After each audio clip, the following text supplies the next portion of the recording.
So next part of the reversible reaction is equilibrium constant. Equilibrium constant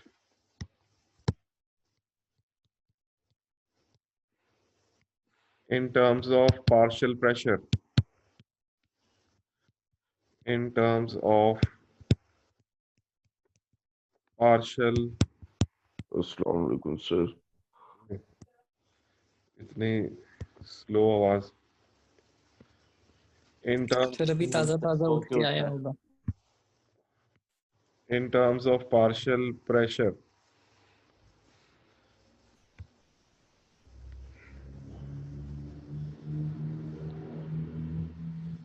अच्छा जी, तो what is partial pressure?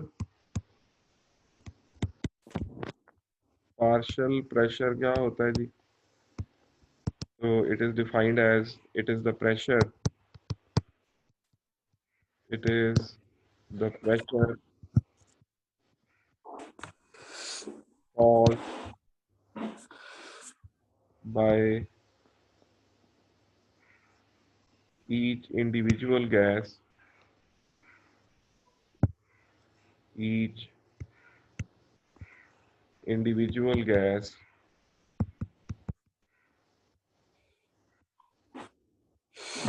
a mixture of gases. In a mixture of gases.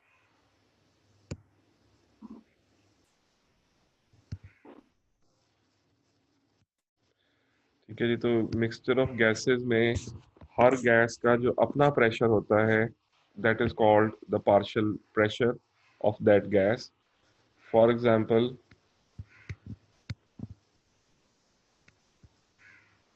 if you have this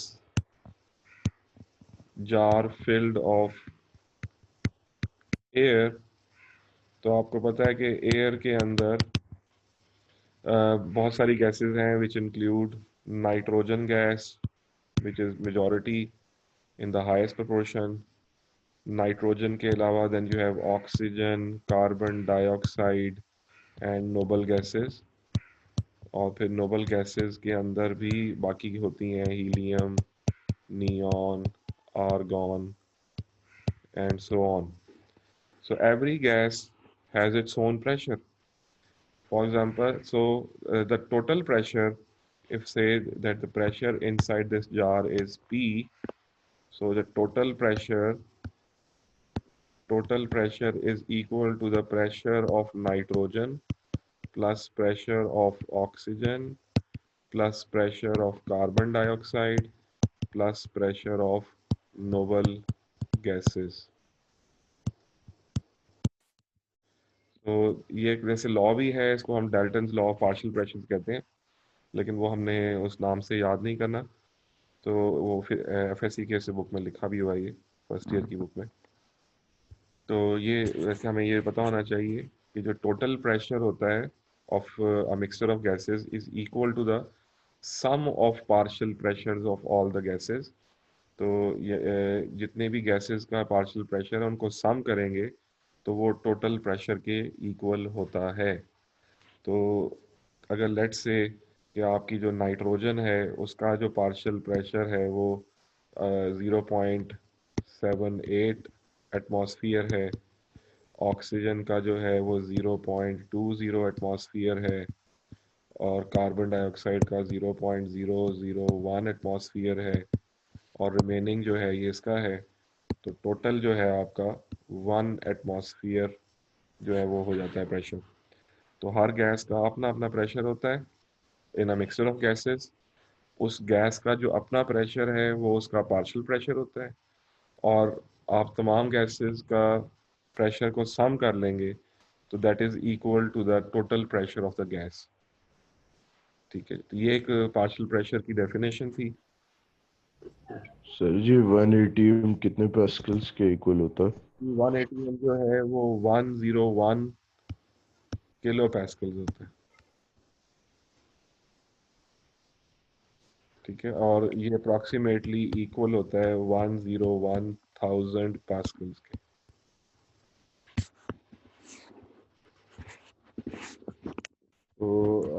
ठीक है, अब unit जो है वो atmosphere भी हो सकता है, पास्कल्स में भी दिया जा सकता है, किलो पास्कल में भी दिया जा सकता है। तो उसमें आपने उसी से कैलकुलेशन जो है वो कर लेनी है।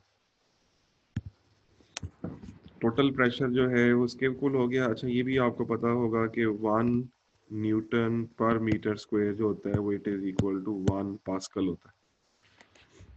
ठीक है, तो बाकी फिजिक्स में वो 760 मिलीमीटर ऑफ मरकरी जो है वो हमारे इसमें केमिस्ट्री में नहीं आता।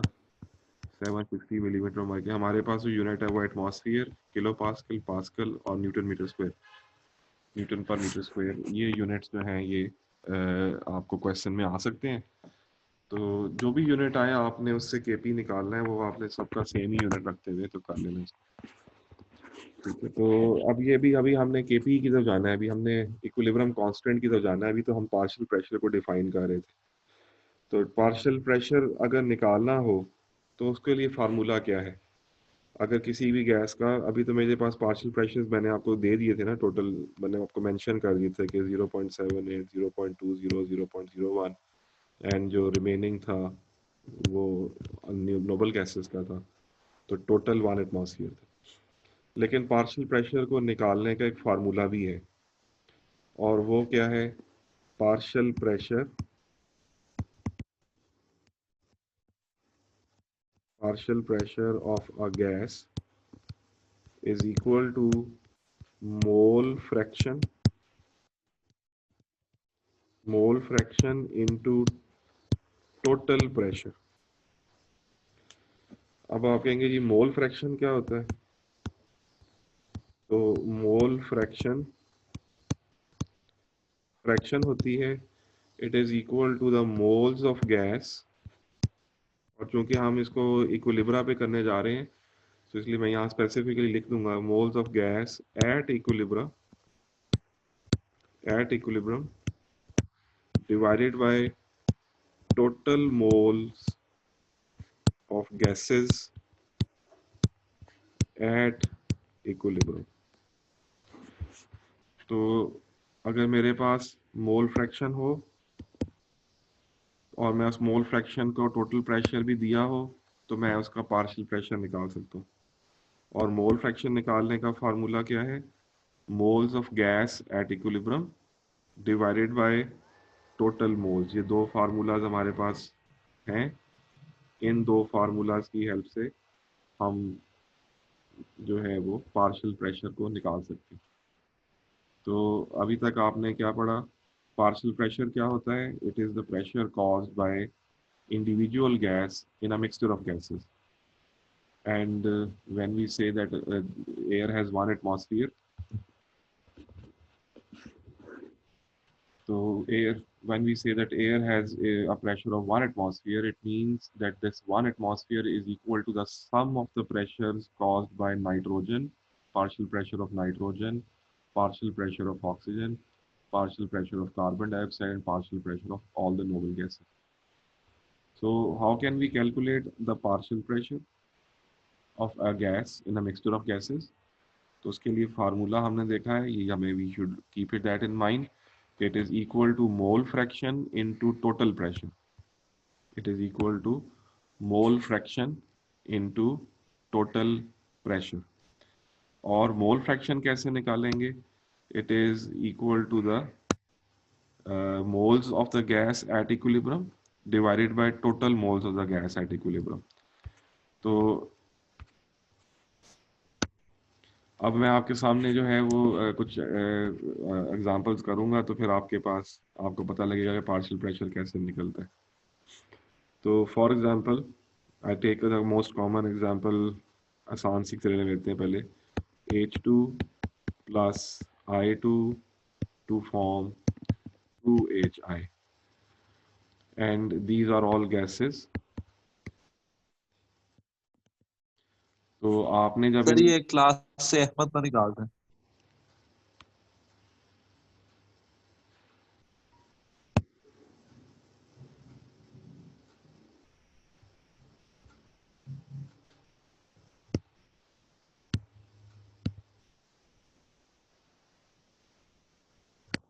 Thank you.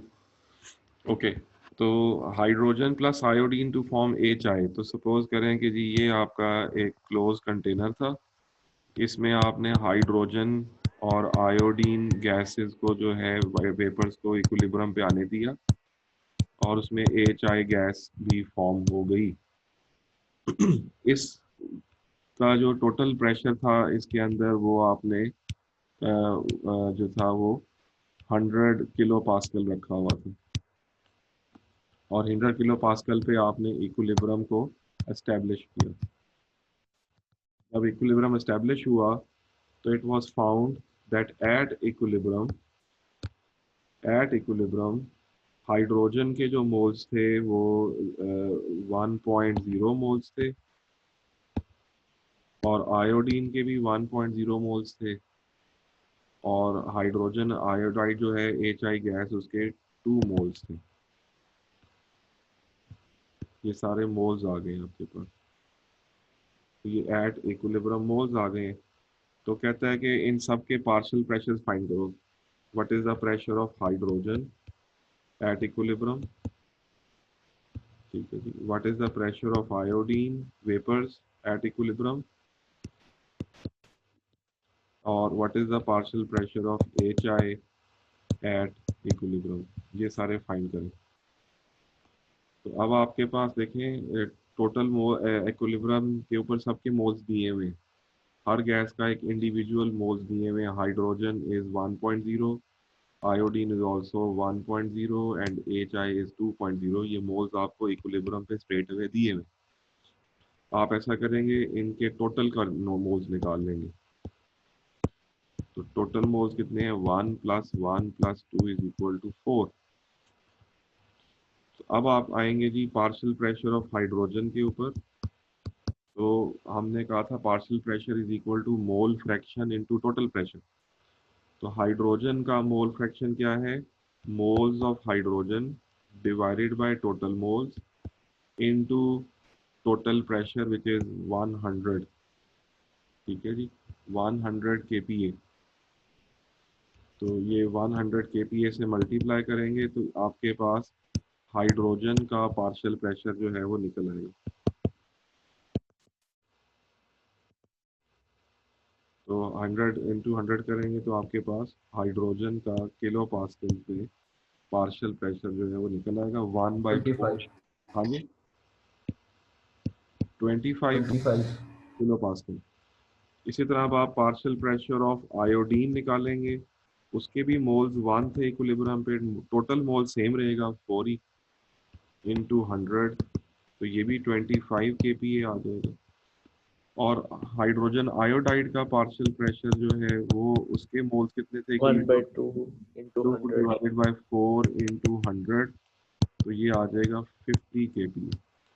तो अगर आप इनका टोटल करें पार्शियल प्रेशर्स का 25 + 25 + 50, तो आपको 100 किलो पास्कल मिल रहा है ना। तो ये आपके सामने पार्शियल प्रेशर्स का सम जो है वो टोटल प्रेशर के इक्वल होता है। और पार्शियल प्रेशर निकालने का फार्मूला ये होता है कि moles of individual gas at equilibrium divided by total moles of all the gases at equilibrium multiplied by total pressure. तो ये हमारे पास फार्मूलाज जो हैं वो सेट हो गए हैं पार्शियल प्रेशर को निकालने। तो अब हमने पार्शियल प्रेशर की टर्म में इक्विलिब्रियम कांस्टेंट को एक्सप्रेशन लिखना है। तो जैसे केसी था तो equilibrium constant in terms of partial pressure in terms of P लिखना है, तो उसको हम डिनोट करते हैं के पी से, दैट इज डिनोटेड बाय के पी।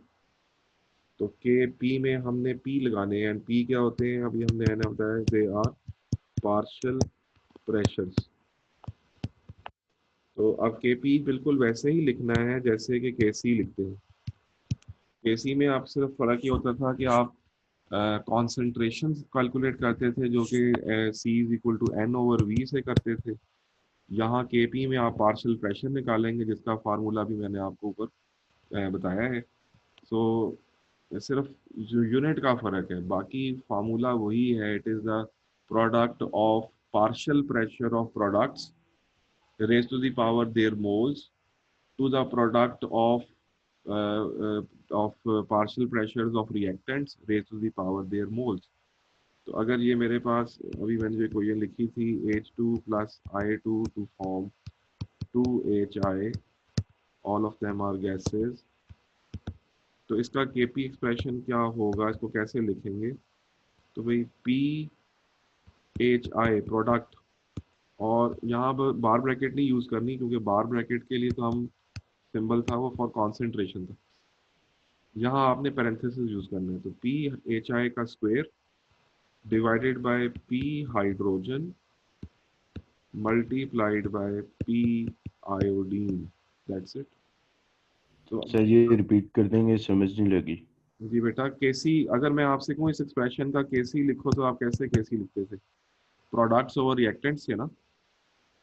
तो प्रोडक्ट की कॉन्सेंट्रेशन थी HI, उसका स्क्वायर डिवाइडेड बाय हाइड्रोजन की कॉन्सेंट्रेशन की पावर 1 मल्टीप्लाइड बाय आयोडीन की कॉन्सेंट्रेशन की पावर 1। तो जिस तरह आपने केसी लिखना सीखा है, केपी भी वही है, सिर्फ बार ब्रैकेट को रिप्लेस कर देना है आपने पी से। ठीक है, पी से बार ब्रैकेट को रिप्लेस कर देना है पी से। तो फिर डिफाइनेशन इसकी वैसी ही है जैसे आपने केसी को डिफाइन किया था कि it is the ratio of concentration of products raise to the power their moles. तो देखेंगे ये आपके प्रोडक्ट हैं और ये मैंने ऊपर प्रोडक्ट लगाया और उसकी raise to the power their moles divided by, या रेशियो का मतलब होता है डिवाइड की करना, to the concentration product of concentration of reactants. ये देखें ये दोनों रिएक्टेंट्स हैं, ये मैंने उनकी जगह ये लगाया, और raise to the power their moles, क्योंकि इसके मोल्स 1 1 है इसलिए इनकी पावर भी 1 1 है, raise to the power their moles. तो सिर्फ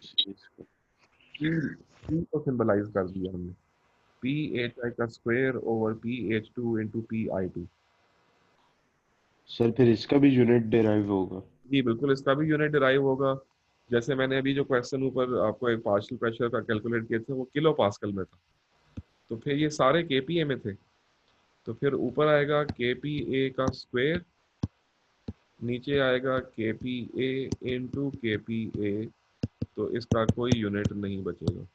जैसे केसी में भी हो सकता था वैसे यहाँ भी होगा। तो अब आप इसको एक और इक्वेशन पे अप्लाई करते हैं और उसका भी यूनिट कैलकुलेट करेंगे। जारी बात है वो यूनिट पार्शियल प्रेशर में जो है वो आएगा in terms of pascals, kilo pascals और एटमॉस्फियर्स में। फॉर एग्जांपल अब मैं आपके सामने ये इक्वेशन लिख रहा हूँ जो हेबर प्रोसेस की, N2 plus 3H2 gas gas to form 2NH3 gas, और वो कहता है कि इसका केपी एक्सप्रेशन लिखो। तो इसका केपी एक्सप्रेशन क्या होगा? KP is equal to, any suggestions? Sir 2 sir ji NH NH bracket में पावर 3, पी NH2 NH3 की power 2 divided by N2 P into N2 H2 की पावर 3। की पावर 1 ही है तो इसको लिखने की जरूरत नहीं होती, इंटू पी हाइड्रोजन की पावर 3। तो प्रोडक्ट्स ओवर रिएक्टेंट्स, ठीक है जी, raise to the power their moles, products over reactants. तो PNH3 का square raise to the power their moles, इनके मोल्स सामने हैं आपके, तो PNH3 का square over PN2 into PH2 का क्यूब। तो अगर सपोज करें कि ये जो आपका कैलकुलेशन है वो कहता है कि ये सारा कुछ ATMs में आपको दिए हुए पार्शियल प्रेशर जो है, तो फिर आपके यूनिट क्या बनेगा? ऊपर आ जाएगा ATM का स्क्वायर और नीचे आ जाएगा ATM की पावर 4। तो ये स्क्वायर इसको काट जाएगी तो नीचे स्क्वायर आ जाएगा, इसलिए इसका यूनिट हो ATM जाएगा -2। ATM-2।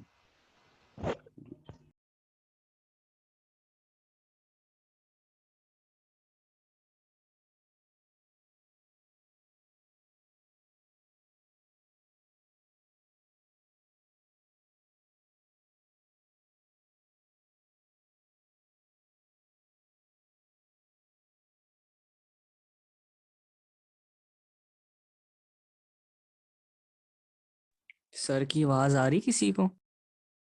भाई थोड़ा सा चेक। जी मुझे आपकी आवाज आ रही है। मूसा की भी नहीं आ रही सर हमें। अच्छा जी, अब आपने ये पार्शियल प्रेशर की टर्म में केपी एक्सप्रेशन भी लिखना सीख लिया। So it's just like your Kc, the only difference is that you use P in terms of bar bracket and that's it. और parenthesis यूज करनी है अगर स्क्वायर वाला लेना तो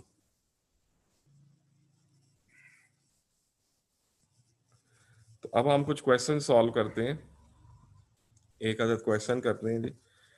क्वेश्चन कुछ यूं है,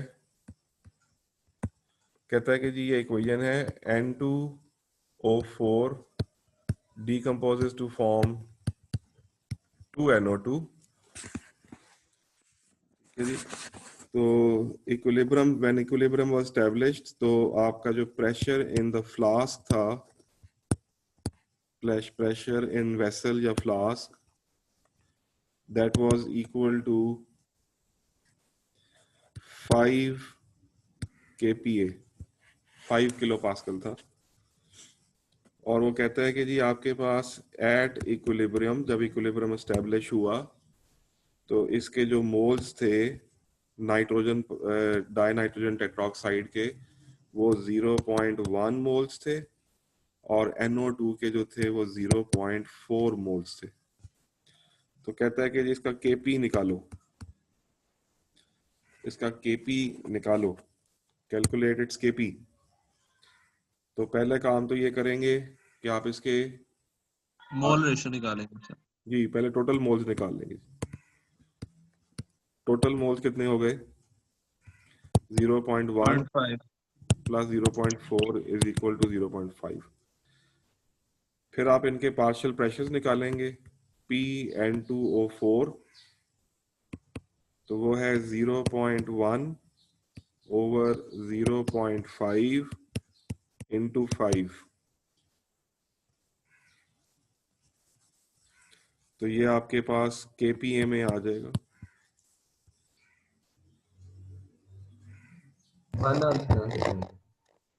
जी बेटा 1 किलो पास्कल आ गया। उसके बाद PNO2 निकालेंगे, partial pressure of nitrogen dioxide. उसके इक्विलिब्रियम के ऊपर जो मोल्स थे वो 0.4 थे, डिवाइडेड बाय 0.5 इंटू 5, तो वैसे ही रहेगा। सर ये 0.5 क्यों नीचे आया है? क्योंकि मोल फ्रैक्शन का फार्मूला क्या होता है? Mole fraction is equal to mole of gas divided by total moles. तो टोटल मोल जो है ना ये फिक्स रहेगा, यहाँ पे जो ये टोटल मोल है ये हर दफा मोल फ्रैक्शन में यही रहेगा। Okay sir. 0.4 ओवर 0.5 इंटू 5 करेंगे तो ये 4.0 किलो पास्कल आ जाएगा। अगर आप इन दोनों का टोटल करें तो वो 5 ही आएगा, जो कि आपका total pressure of the gas थी, ऑफ द फ्लास्क था एट इक्विलिब्रियम। अब इसका केपी एक्सप्रेशन लिखते हैं। तो केपी में क्या आएगा जी? पी NO2 का square divided by N2O4। N2O4, that's. अब इसके अंदर आप वैल्यूज पुट करेंगे। NO2 का स्क्वायर का मतलब है कि 4 का स्क्वायर डिवाइडेड बाय 1.0। तो 4 का स्क्वायर करेंगे तो 16 हो जाएगा, 16 जी ओवर 1, सर। तो 16.0 आपका केपी है। और अगर इसका यूनिट कैलकुलेट करें तो इसका यूनिट बन रहा है ऊपर केपीए का ओवर केपीए, तो ये स्क्वायर को उड़ा देगा तो ये केपीए आपका यूनिट आएगा। So 16 kilopascal is the value of Kp for this reaction for the given data। ठीक है जी। तो ये भी सवाल जो आता है तो ये 3 से 4 मार्क्स का होता है। जिसमें आपने, क्योंकि इसमें थोड़ा सा एडिशनल काम जो है वो इस आपको करना पड़ता है, आपको पार्शियल प्रेशर्स कैलकुलेट करने पड़ते हैं। इस तरह का काम आपको कंसंट्रेशन में, मोल्स को कंसंट्रेशन में कन्वर्ट करने के लिए C is equal to N/V भी लगाना पड़ता था। ठीक है, अभी एक थोड़ा सा आसान सवाल था इस टर्म्स में कि मैंने आपको डायरेक्टली इक्विलिब्रियम मोल्स दे दिए थे।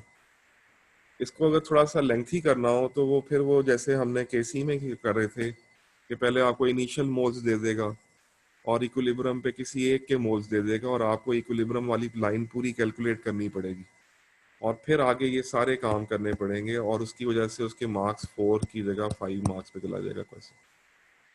So you will be provided with initial moles, then you will be asked to calculate the moles at equilibrium and then you need to calculate Kp using the moles at equilibrium. तो एक question वैसा भी करते हैं अब जी। तो for example if you have a equation like SO2 gas plus O2 gas reversibly react to form 2SO3 gas, तो कह रहा है कि जो रिएक्शन स्टार्ट किया और जिस रिएक्शन फ्लास्क में किया उस फ्लास्क का जो प्रेशर था, the pressure of the flask was kept constant at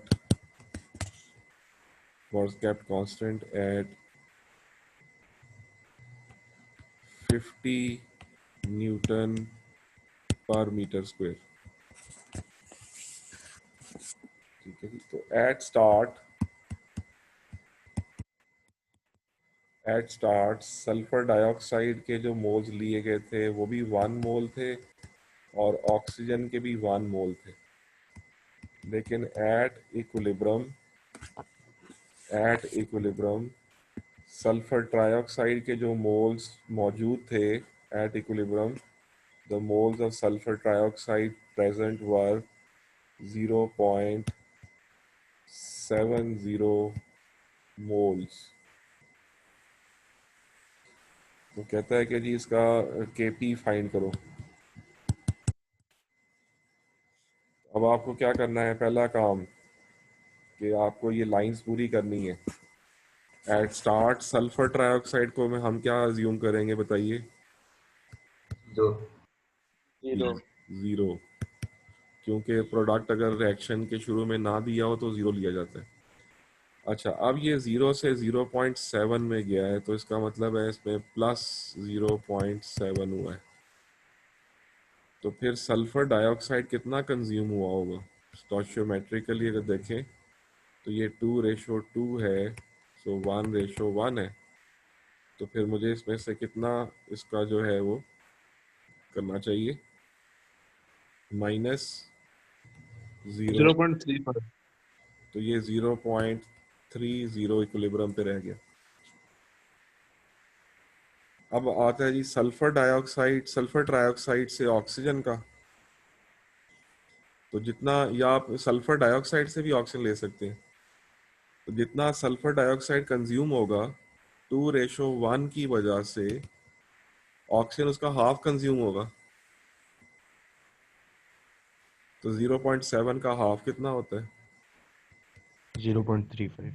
तो इसमें से आप माइनस कर देंगे 0.35, तो 1 माइनस 0.35 करें 0.65। तो ये आ गया जी इसके 0.65 मोल्स। ले लिया मेरे पास इक्विलिब्रियम मोल्स, ये आ गए जो मैंने अंडरलाइन कर दिए। अब अगला काम क्या करना चाहिए हमें? Sir mole ratio. जी, तो फिर उसके लिए टोटल मोल्स फाइंड कर लें। 0.30 प्लस सर 0.95 मोल्स। 65 प्लस 0.70। ओहो, सर 1.65 मोल्स। जी बेटा, सारों का ऐड करना होता है। सर सारा कुछ ही है। हाँ जी, दोबारा कर 1.65। लेता हूँ सर। जी ठीक है ठीक है। पहले मेरा ख्याल है आप SO3 बोल रहे थे। जी सर। 1.65 मोल्स टोटल आ गए जी आपके पास। अब आप प्रेशर, पार्शियल प्रेशर निकालें जी सल्फर डाइऑक्साइड का, तो वो होगा 0.30 डिवाइडेड बाय 1.65 इंटू 50, ये आएगा न्यूटन पर मीटर स्क्वायर में। अच्छा जी, उसके बाद यही काम आप पार्शियल प्रेशर ऑफ ऑक्सीजन के लिए करें, वो है 0.65 ओवर 1.65 इंटू 50, ये भी आएगा न्यूटन पर मीटर स्क्वायर में।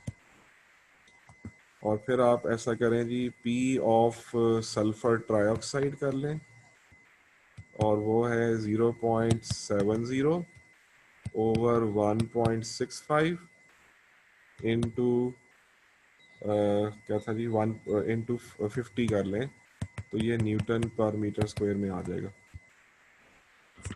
सर ये न्यूटन पर मीटर स्क्वायर भी तो पास्कल होता है, तो अगर हम पेपर में इसकी जगह डायरेक्ट बेटा जो यूनिट पास्कल लिखा हुआ है लिखें। वही लिखें, अब उसी में लिखें।